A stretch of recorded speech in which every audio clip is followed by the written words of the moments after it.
Donc tout d'abord, bonjour à toutes et à tous. Je suis désolée de ne pas être physiquement présente parmi vous, mais je suis ravie de pouvoir l'être quand même grâce aux moyens modernes.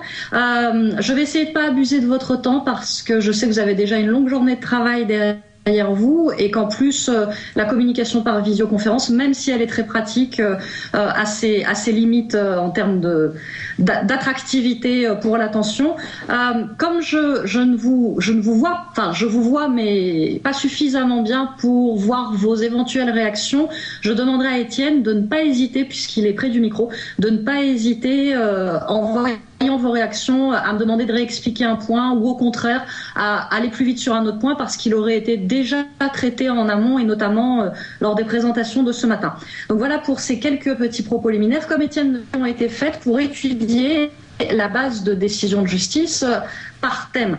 Il ne s'agit pas de résumer les différents thèmes qui vous ont déjà été présentés ce matin, il s'agit plutôt de croiser toutes les observations que chacun des contributeurs a pu faire sur la façon dont le juge en Nouvelle-Calédonie dit la coutume. Donc il s'agit vraiment d'essayer de voir dans les grandes tendances générales quelles ont été les conclusions des différents contributeurs sur le rapport entre le juge en Nouvelle-Calédonie et la coutume. Pour le dire extrêmement simplement, la première tendance qui sort, mais très nettement et dans toutes les contributions, sans la moindre exception, tous les observateurs, tous les membres de l'équipe qui ont travaillé sur les décisions de justice ont tous remarqué que les décisions de justice avaient une volonté assez affichée, assez marquée de respecter la coutume. Donc c'est ce sur quoi je reviendrai dans un premier temps. En disant que les juges ont une vraie volonté de respecter la coutume, on pourrait penser que les juges vont se contenter, comme on a pu le penser des juges français, enfin métropolitains avec la loi, vont se contenter de dire la coutume, un peu comme des automates qui se soumettent à elle et qui n'ont qu'à la constater et à l'énoncer. Or, on sait que ça n'est pas vrai, qu'il applique la loi ou qu'il applique la coutume, le juge ne se contente jamais de l'observer et de la dire, ou plus précisément, en la disant, en même temps, il la construit lui-même. Donc c'est ce qu'on verra dans un second temps, la façon dont la coutume est aussi construite par les décisions judiciaires. Ce sont les deux grandes tendances qui ont été relevées par tous les contributeurs qui pourtant ne travaillaient pas sur les mêmes décisions puisqu'on les avait réparties par thème. Donc dans un premier temps, la tendance la plus marquante pour tous les observateurs a été la coutume respectée par les décisions judiciaires. Ce respect, il se manifeste de deux façons différentes. La première, qui peut paraître un peu formelle et qui est pourtant extrêmement importante à mon avis dans le cadre d'une bonne justice, c'est la motivation. C'est-à-dire que les décisions des juridictions calédoniennes qui appliquent la coutume sont des décisions qui ont une motivation particulière qu'on ne retrouve pas quand ces mêmes juges appliquent la loi. C'est donc une motivation qui va toujours essayer d'expliquer la coutume. Et cette volonté de bien appliquer la coutume, de bien respecter la coutume, évidemment, elle se remarque dans un second temps, beaucoup plus sur le fond, sur le fait que les décisions vont très largement appliquer la coutume dans toutes ses dimensions et dans tout ce qu'elle appelle pour le litige. Donc d'abord sur la motivation. Ce qui a été constaté par absolument tous les contributeurs, c'est une évolution de la motivation des décisions, c'est-à-dire que les décisions les plus anciennes qu'on trouve sur la base recours à la motivation qui est traditionnelle pour les juridictions françaises, c'est-à-dire une motivation extrêmement sèche. Et ça va même plus loin que ça. Certains contributeurs sont tombés sur des décisions dans lesquelles on a les éléments de fait du litige, la solution du litige, mais où finalement on n'a pas beaucoup d'explications sur ce que dit la coutume qu'ils sont pourtant censés avoir appliqué à ce litige. Donc ça, c'est un temps révolu. C'est un temps révolu, sauf, et ça me permet de venir une première fois sur le contentieux du changement de statut que j'ai traité dans le cadre de cette recherche avec Pauline Dalmazir. Ce contentieux reste sur une motivation très classique, très française, très traditionnelle, ce qui peut se comprendre parce qu'en réalité, le contentieux sur le changement de statut, il n'applique pas la coutume.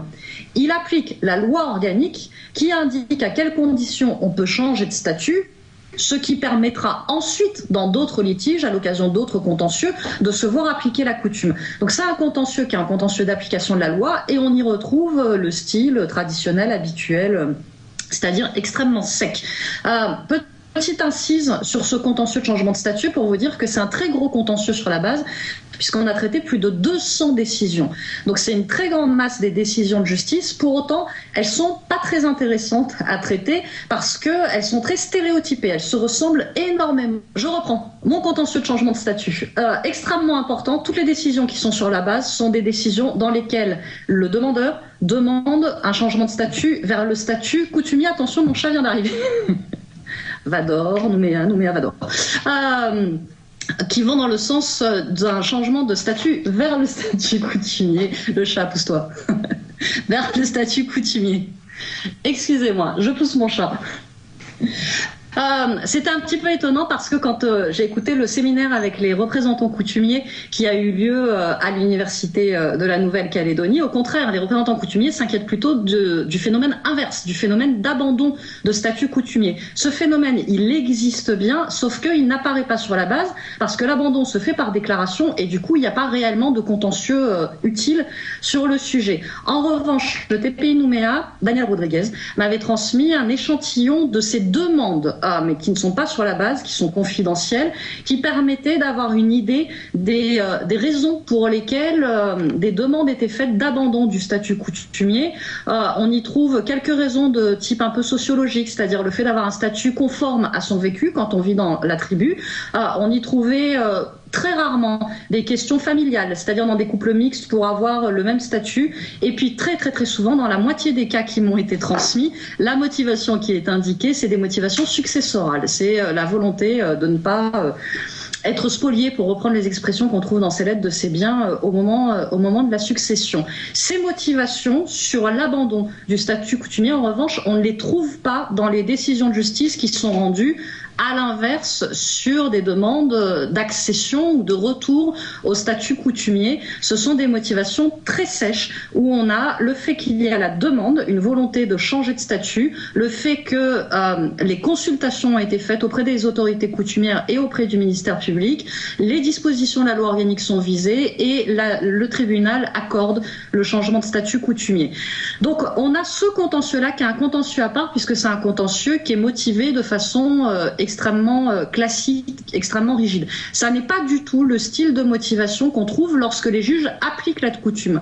Lorsqu'ils appliquent la coutume, tous les contributeurs ont remarqué que depuis les très anciennes décisions qui ne donnaient pas beaucoup d'explications, petit à petit, les motivations se sont enrichies pour en dire un petit peu plus sur la coutume et tous ont remarqué qu'à partir de 2010, c'est très net.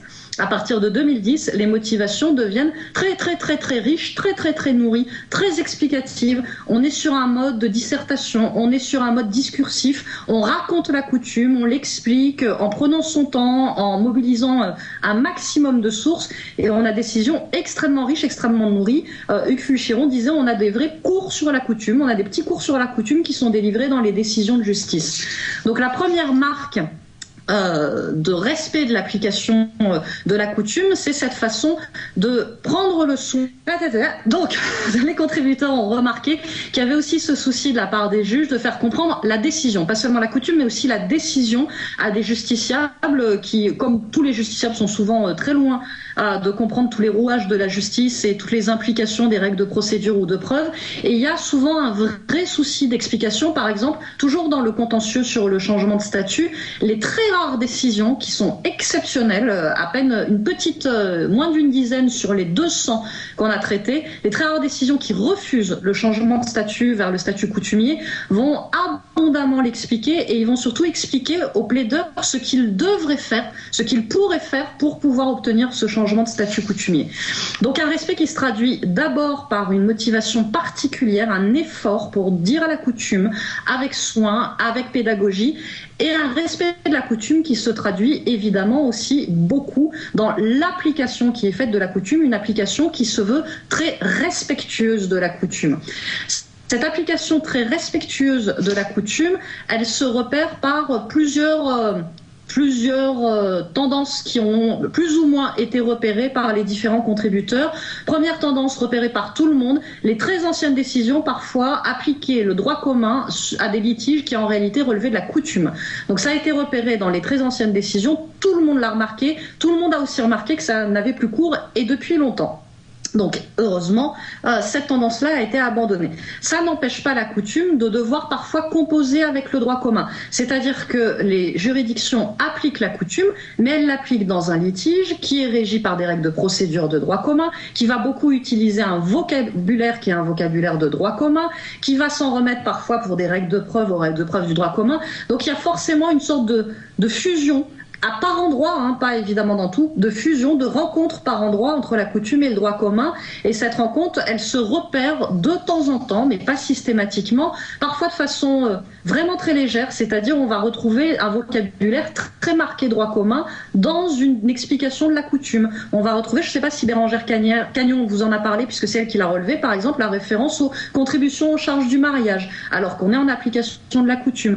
On va retrouver aussi des références à la séparation de corps au sens droit commun du terme, dans des décisions qui parfois précisent que c'est juste une commodité de langage. Enfin, voilà, on a une influence très discrète, mais c'est surtout sur les intérêts civils qu'Étienne Cornu vous a présenté qu'on voit comment la coutume rencontre un cadre juridique qui, a priori, n'était pas forcément le sien, qui implique de raisonner en termes de faute, en termes de préjudice, d'évaluer le préjudice, et comment les juridictions vont, du coup, réussir à la fusion entre la coutume et entre les standards de responsabilité qui vont permettre la réparation du préjudice de la victime. L'application rigoureuse de la coutume, elle se voit également dans la volonté d'appliquer très largement la coutume. Cette application large, là où on le repère le plus, c'est sur deux thèmes. Le premier, qui est assez connu, qui est le fait que la coutume s'applique en matière civile et que la Cour de cassation a estimé que l'expression recouvrait l'ensemble de la matière civile. Donc, à chaque fois qu'il y a eu des discussions sur le fait de savoir si une question relevait ou non de la matière civile, elle a toujours été tranchée au profit de la coutume et donc au profit de l'intégration dans matière civile. C'était le cas pour l'assistance éducative, ça sur l'expression matière civile pour réduire en réalité l'application de la coutume. L'autre point sur lequel on voit cette volonté d'une application large de la coutume, c'est à nouveau le contentieux du changement de statut. Parce que comme l'application de la coutume est liée au statut des parties, plus on pourra facilement être de statut de droit coutumier, plus souvent on appliquera la coutume. Et dans le contentieux du changement de statut, l'interprétation généreuse, l'interprétation large, elle est évidente.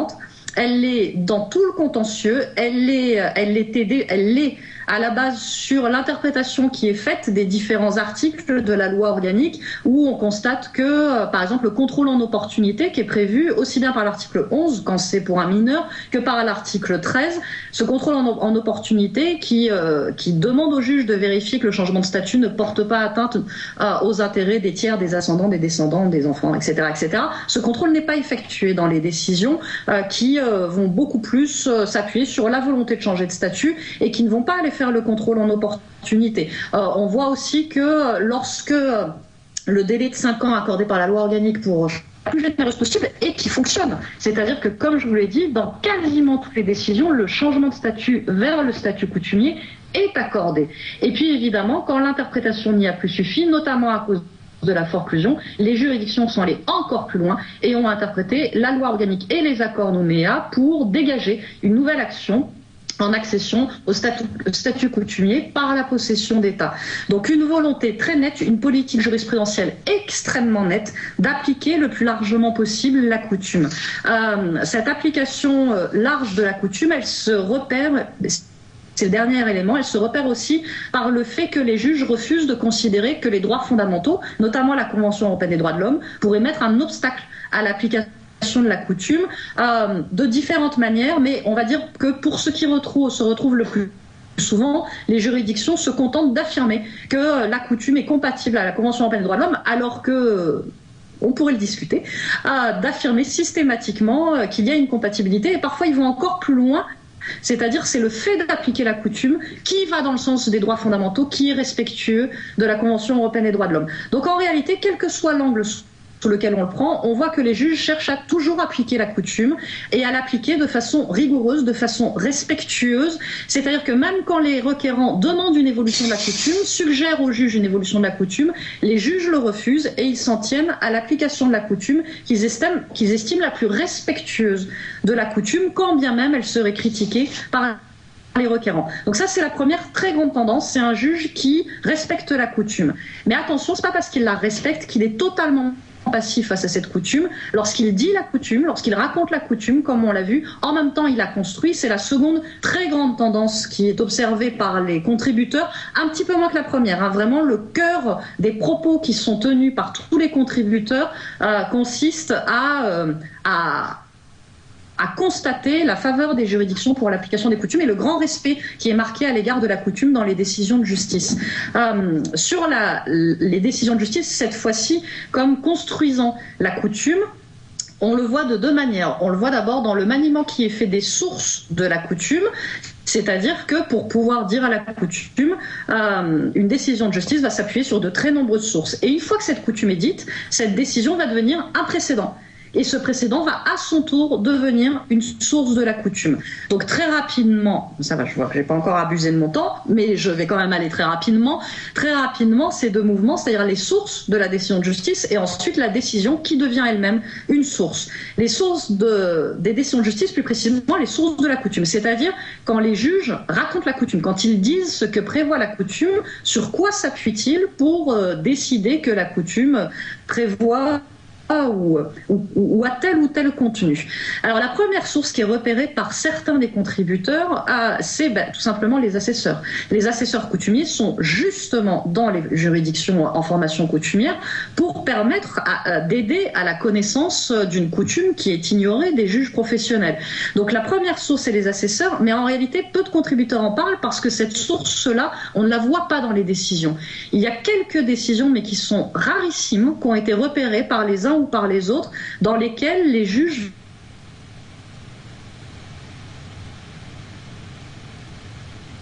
coutumiers ont la décision de justice, elle ne dit pas ce qu'ont dit les assesseurs, ce qu'ont dit les magistrats professionnels, c'est une décision qui est rendue par l'ensemble de la formation, assesseurs coutumiers et magistrats professionnels, et on ne distingue pas les propos des uns et des autres. Donc c'est plutôt cette fusion des positions des assesseurs et des juges professionnels qui a été remarquée, même si on se doute bien que sur la dimension coutumière et ce que dit la coutume, la parole des assesseurs, imagine-t-on, est particulièrement importante. Du point de vue du rôle de chacun, dans le cadre d'un procès, beaucoup de contributeurs ont également remarqué que la coutume, la façon dont on dit la coutume, ce qu'on fait dire à la coutume, se fait souvent aussi dans un contexte de tension avec le ministère public. On a beaucoup de décisions qui laissent sentir une certaine tension. C'est le cas en matière d'intérêt civil, Étienne Cornu l'a relevé. C'était le cas en matière de changement de statut, puisque une fois la forclusion arrivée, on voit le ministère public qui va systématiquement s'opposer aux demandes de statut et on voit les juridictions qui vont souvent retenir une interprétation suffisamment généreuse pour quand même accorder le changement de statut demandé. Ça a également été aussi repéré en matière d'adoption. C'est encore un jeu d'acteurs qui va participer à la construction de la coutume par les juges. Donc les assesseurs et plus généralement les acteurs du procès, c'est l'une des sources de la coutume. On trouve également dans les décisions récentes, les plus récentes, énormément de références à la charte. On avait un petit peu peur au début que notre échantillon soit trop récent par rapport à la charte et que les décisions n'aient pas encore eu le temps d'intégrer la charte, et finalement c'est pas du tout le cas. C'est-à-dire que, à l'inverse, la plupart des décisions qui vont appliquer la coutume après la charte vont faire référence à la charte, et parfois des références très très longues, très très appuyées. C'est le cas dans l'une des décisions qu'avait repéré Étienne Cornu sur les intérêts. Il y a une très très très longue citation de la charte sur la place de la femme et le rôle de la femme. On le trouve dans toutes les décisions. Après, il ne faut pas surévaluer ces références à la charte. Tous les contributeurs ont remarqué que maintenant les décisions se référaient à la charte pour étayer le contenu de la coutume. Tous les contributeurs ont également remarqué que cette référence n'avait pas du tout changé la solution, n'avait pas du tout changé le contenu qu'on reconnaissait à la coutume sur tel ou tel point. C'est un argument supplémentaire qui vient plutôt conforter ce que les décisions disaient déjà en matière coutumière sur tel ou tel point, que le modifier. C'est extrêmement important du point de vue de l'acceptabilité de la décision, du point de vue de la légitimité de la décision. Ça ne va pas fondamentalement changer le contenu de la coutume dans les décisions de justice. Ensuite, on va trouver différents textes institutionnels, les lois de pays, la délibération relative à l'état civil dont Christine a dû beaucoup vous parler tout à l'heure. Et puis, dans les nouvelles décisions, celles depuis 2010, qui sont très narrative, on va retrouver de tout. On va retrouver des ouvrages juridiques qui sont cités dans les décisions, mais aussi des ouvrages non juridiques, des ouvrages d'anthropologie, des ouvrages d'histoire. On va retrouver tout ce qui, en réalité, peut aider à effectivement appuyer le contenu de la coutume alors là, en revanche, on n'est pas sur quelque chose de récurrent, on est sur des exceptions, sur des petites exceptions, mais avec parfois des choses très inhabituelles pour des décisions de justice dans la tradition française, comme le fait de citer, alors la décision précise c'est comme exemple, la jurisprudence de la Cour interaméricaine des droits de l'homme, ou le fait de citer, alors là c'est encore plus inhabituel, de faire un parallèle entre la Bible, sur un point, et la coutume. Donc on voit quelque chose qui finalement va surtout essayer de convaincre, en assemblant un maximum de sources, de convaincre que le contenu de la coutume a été très très soigneusement étudié partout où on pouvait en trouver des traces. À toutes ces sources-là va s'ajouter dans toutes les décisions des références aux précédents qui ont déjà été rendus par les juridictions calédoniennes dans cette matière coutumière. Donc en réalité, une fois que la décision de justice a été rendue en utilisant toutes ces sources pour essayer d'exposer la coutume, le précédent lui-même va devenir quasiment la principale source de la coutume. Ce sera mon dernier mouvement. Le précédent devient à son tour une source. Tous les contributeurs l'ont remarqué. Il y a une vraie cohérence jurisprudentielle d'une décision à l'autre en matière d'application de la coutume. Parfois, les décisions se contentent de reproduire les mêmes formules pour dire quel est le contenu de la coutume. Plus souvent, non seulement on reproduit la formule, mais en plus on cite les décisions précédentes qui ont déjà retenu cette solution. Cette façon de citer les précédents n'a rien de profondément inhabituel, même dans notre système juridique où traditionnellement on ne cite pas les précédents, même si maintenant la Cour de cassation s'y est mise. Donc elle a suivi l'exemple des juridictions calédoniennes sur ce point-là, qui ont été bien en avance sur elle. On cite les précédents.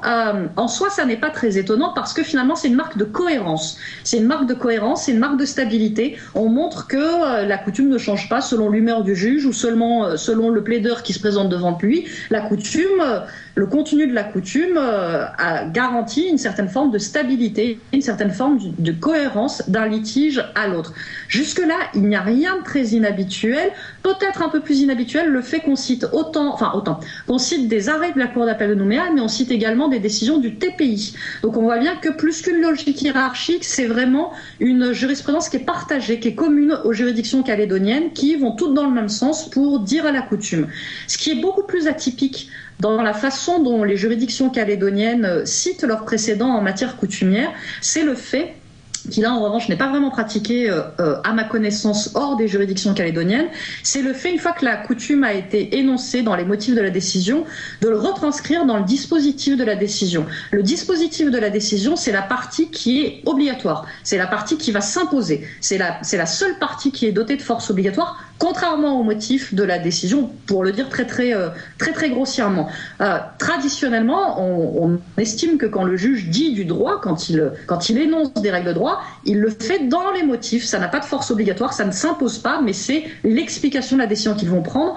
En matière de coutume, cette façon de dire le droit, en l'occurrence de dire à la coutume, va redescendre dans la partie obligatoire, la partie qui s'impose.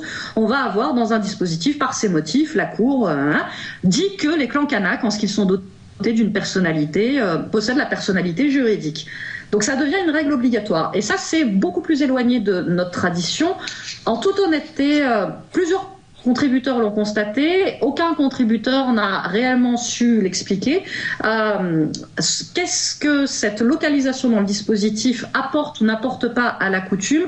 Dans l'intention des juridictions qu'ils font, on ne le sait pas. En revanche, ce que l'on peut analyser, c'est que d'un côté, le fait de le mettre en dispositif peut donner un peu plus de stabilité, un peu plus de prévisibilité à la coutume. Ça la rend plus visible, d'autant plus que, comme je vous l'ai dit, les décisions en matière de coutume, elles sont très longues, très narratives, très explicatives. Du coup, dans le dispositif, on trouve l'essence de la coutume qui a été constatée, telle qu'elle a été appliquée par la décision. Ça permet d'y avoir un accès beaucoup plus facile. Donc il y a des vrais atouts en termes de prévisibilité, en termes d'accès à la coutume.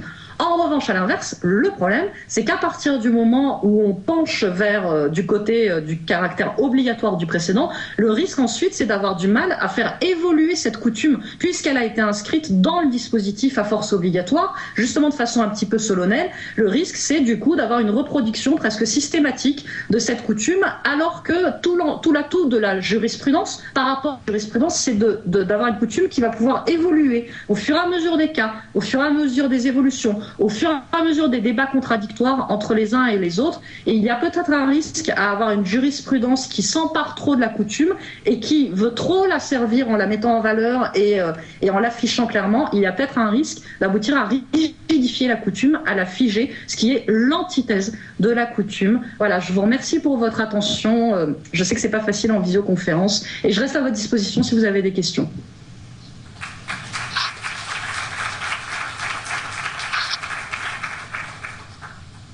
Bonjour, Daniel Rodriguez, je ne sais pas si vous m'entendez. Je voudrais qu'on l'interroge sur l'exposé qu'elle a fait sur la forme et la place des règles coutumières dans la décision judiciaire. Parce que des interrogations habitent les juristes et les magistrats sur l'évolution possible de la forme que peut prendre une décision coutumière. Après tout, pourquoi devrions-nous respecter cette forme de décision qui veut que l'on expose les faits, puis les motifs, puis le dispositif. Dans les décisions rendues par d'autres juridictions, la Cour européenne ou d'autres, lorsqu'il s'agit de statuer selon la common law, on voit des déroulés d'exposés avec la décision qui est prise incluse dans l'écriture d'une décision. C'est peut-être cela qui est tenté lorsque on inclut dans le dispositif des principes coutumiers. Et peut-être que l'évolution à venir serait d'avoir un déroulé de la décision avec la décision qui est prise pour chaque point qui est étudié. Je ne sais pas si tu as entendu la question. Non, j'ai entendu quelques mots de temps en temps, mais ça ne suffisait pas pour reconstituer les phrases. Je vais essayer de la résumer rapidement. C'est une question qui est posée par Daniel Rodriguez par rapport à la forme que peut prendre la décision de justice, de savoir si donc il y a des formes qui sont imposées, de rappeler les faits, les motifs, le dispositif, comme tu l'as dit, et en quoi la juridiction coutumière devrait-elle être obligée de suivre ces formes, et ne serait-il pas possible finalement donc qu'elle adopte ses propres formes, et est-ce que la façon de présenter par exemple la solution coutumière dans le dispositif, n'est-ce pas un premier signe justement d'une forme qui serait propre donc à cette juridiction? Alors, je pense que bien sûr que la juridiction coutumière est libre de présenter, comme toutes les juridictions, comme elle le souhaite, notamment ses motifs. Après, la question de mettre un élément prétorien dans les motifs ou dans le dispositif, pour moi, ça n'est pas qu'un choix de forme, parce qu'il n'y a pas la même autorité juridique qui est attachée à ces différentes localisations. Donc, on n'est plus sur une question de forme, puisque le dispositif a une force obligatoire et que dans le système juridique français, le juge n'est pas reconnu compétent, quel qu'il soit, pour créer des règles de droit obligatoires. Donc pour moi, là, on n'est plus pour moi sur la liberté de motivation où, en gros, on va dire tout ce qui compte, c'est de motiver. Là, on a une utilisation de la liberté de motivation qui aboutit, alors pour le dire extrêmement clairement, et je vous assure, oui, alors voilà, pour résumer, liberté de forme, oui, notamment dans le fait justement d'avoir ce style très très très narratif, coucou Étienne, très très discursif, avec des références non juridiques, avec tout ça, oui. En revanche, liberté de forme qui malmène l'un des fondamentaux du système, hein, qui est l'incapacité pour les juges d'édicter des règles de droit obligatoires, ce qui passe par le dispositif. Je suis plus dubitative. Après, en toute honnêteté, hein, très concrètement, ça change quoi? Ça change rien. Parce que qu'on le mette dans le dispositif ou dans les motifs, à partir du moment où les juges sont sur la conviction de la cohérence jurisprudentielle, de toutes les manières, ils la suivront. Mais du point de vue des symboles, ça me semble un peu plus gênant.